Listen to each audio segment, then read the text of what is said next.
Alright, Diablo 4 Chain Lightning Sorcs. Let's go ahead and go over the build for Season 10 with the brand new updates. Chain Lightning is actually a lot stronger. It's one of the best builds for specifically doing speed farming content, so if you're interested in doing pits for specifically XP. Remember, XP is not necessarily just to slam pit 100s, even though you could do this with this build.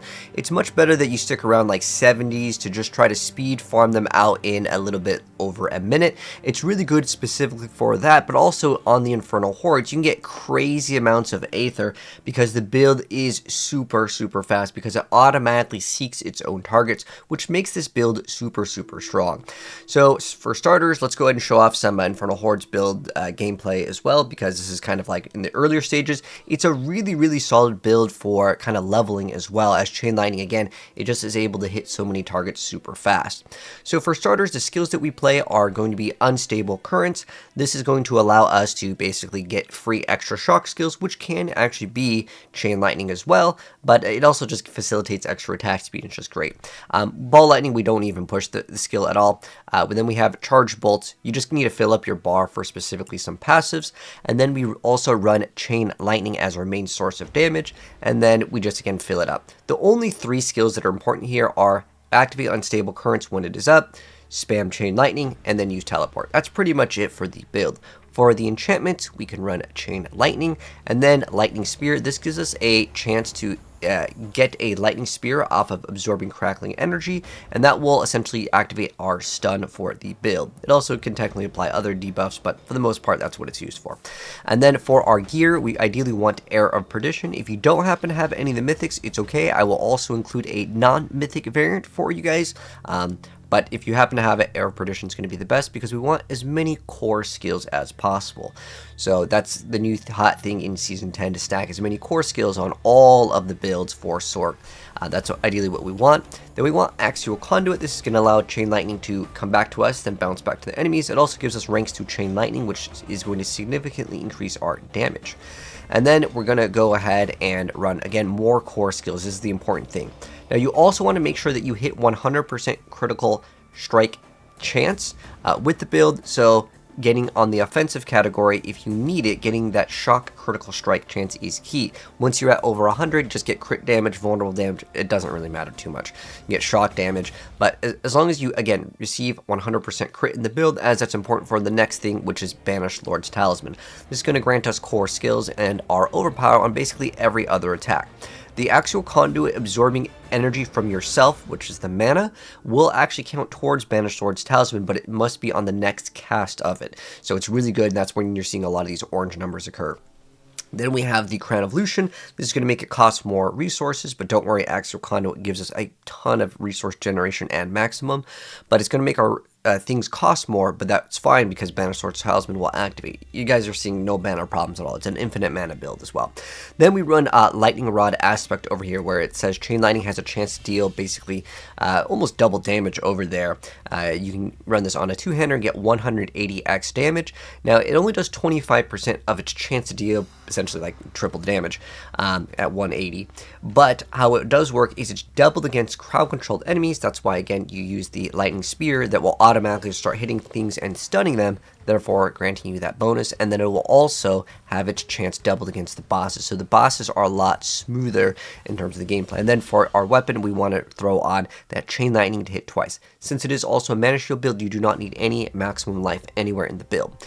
And then we can run Shredding Blades over here, and then I know it says Ice Blades, but we're just using it for you gain 35x vulnerable damage. But again, you want to make sure you hit 100% crit. If you already have that, you do not need crit here. You can run any other offensive passive here. But again, getting that offensive critical strike chance is key to hitting 100. And then Galvanic Azurite over here, again, critical strike chance is key here.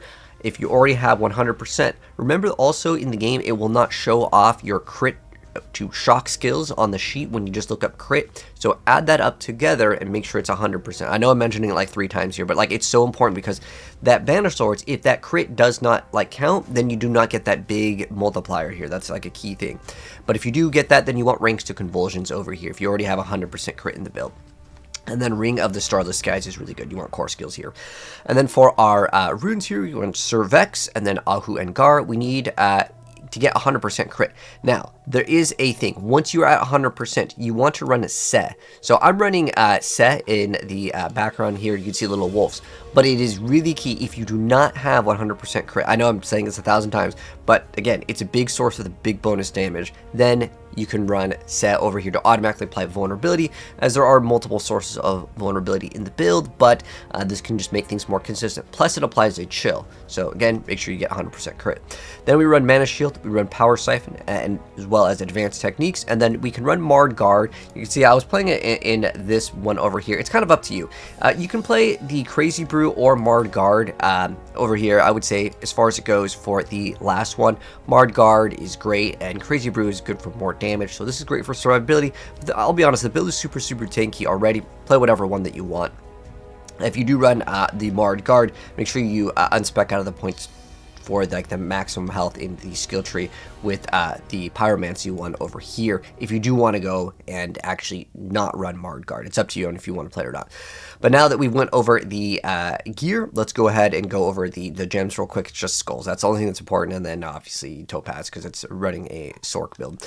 And then as far as the skill tree goes, the first 2 points don't matter, and then you want to put maxing out Chain Lightning, getting more damage every single time that it bounces. And then we run destructive bolts over here to give us damage reduction, because it shoots out for free with our unstable currents. Another question that you might have is, why aren't you playing 2 of the Chain Lightning ones? Because there's actually 2 Chain Lightning aspects in the game. There's a maximum amount of Chain Lightnings that can actually exist at any given time, and that is the Unbroken Tether, so it can chain more times, but there's a limit on how many Chain Lightnings can exist at any given point. Therefore, well, letting them hit more targets, while you might think it's good, you're going to have maximum anyway, so it just doesn't really help out. You might as well get another offensive aspect. So that's going to be something that some people might not know about.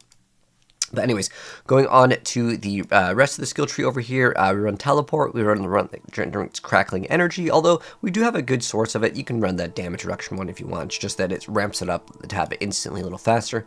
Glass Cannon, and then again, Lightning Spear over here. So this is kind of important. Again, the critical strikes apply vulnerable, so this is our second source of vulnerability, and then also it will also give you the ability to stun the target. So Lightning Spears that stun the enemies when it crits. Again, that's why I was mentioning crit so many times in this video. And then the other important thing to generate those crackling energies with our static discharge, as well as invigorating conduit if you do need it. I'll be honest, you probably can get away without running it. I was running it in the gameplay, but the reason why is the Crown of Lucian is going to make your stuff cost a lot more mana, but you can see, like, look at my mana. Is it even dipping down? Not at all. So anyways, we run all of these, even though we don't apply chill with our skills directly. The wolves will apply chill, and also any staggered boss will count as being chilled and frozen, so you get the bonuses there. Then we get elemental synergies, we get extra cooldown reduction over here, and then some more movement speed, because movement speed feels good because you do not run boots in the build. Alternatively, you can drop the Crown of Lucian if you want to, and then just run a regular pair of boots if the movement speed thing is kind of annoying. It's just a thing in Season 10 in general. There's a lot of builds that, to maximize DPS, you literally just drop the boots because, well, it doesn't give you really big source of damage, unless you play, of course, Crown of Lucian or like basically one of the new Chaos uniques there. So, as far as our passive, we play Overflowing Energy, so it's just big damage multiplied to our lightning skills. And then for our Paragon Board. So the first one that we're going to start off is Destruction, so more damage with our crits. Again, crits are important. Then we run Frigid Fate with Eliminator over here, just for more bonus damage here. And then we run Static Surge with Exploit. And then we play the Ceaseless Conduit with Tactician. When we activate our Teleport, this is going to a damage to our bonus damage. And then we run Enchantment Master with Unleash over here, so that's going to give us extra mana regen here. And then the last points, just put them into all of the intelligence, specifically prioritizing the ones around the Eliminator one first, because stacking it not only gives you damage, but it also gives you mana, which is also more survivability, which is great. But yeah, this is a very fun build. And then for the non-mythic one, really quick, the differences are in the helm, since there's no Air Perdition or Starless Skies, we run Lockeran's Talisman, and then you can run a ring with that Intercom. And then make sure again that you reach 100% crit. I know I mentioned it several times, but it is very key, because without the Air Perdition, you lose a big chunky amount of critical strike chance. So you're going to have to facilitate it with other ways to get it. Again, you can get it on the offensive category over here, on the offensive category. is where it rolls, not the weapon. But yeah, you want to try to make sure that you achieve maximum critical strike chance in the build. If not, if you somehow still don't reach it, again, Gar will be your friend, and then you just drop said rune. But yeah, that is going to be the build for the Chain Lightning build. It's very, very fun, very good. It's like way better than Ball Lightning in terms of speed for specifically like the Infernal Hordes, because like, especially if you've ever played even the Super Ball Lightning, which like it is ranged, this thing auto targets. It's just better. And to answer the question, is it better than Fireball? I don't know. Honestly, Fireball has such incredible quality of life. Again, I mean, I'm getting so much Aether with this and Fireball. This and Fireball are like the top 2 S tier Sorc builds for doing, again, specifically Infernal Hordes, and you need to do this to specifically progress in the Chaos Armor department. But after that, if you're interested in doing push builds, I mean, this build could definitely do 100. Now, it's the #1 Sorc build.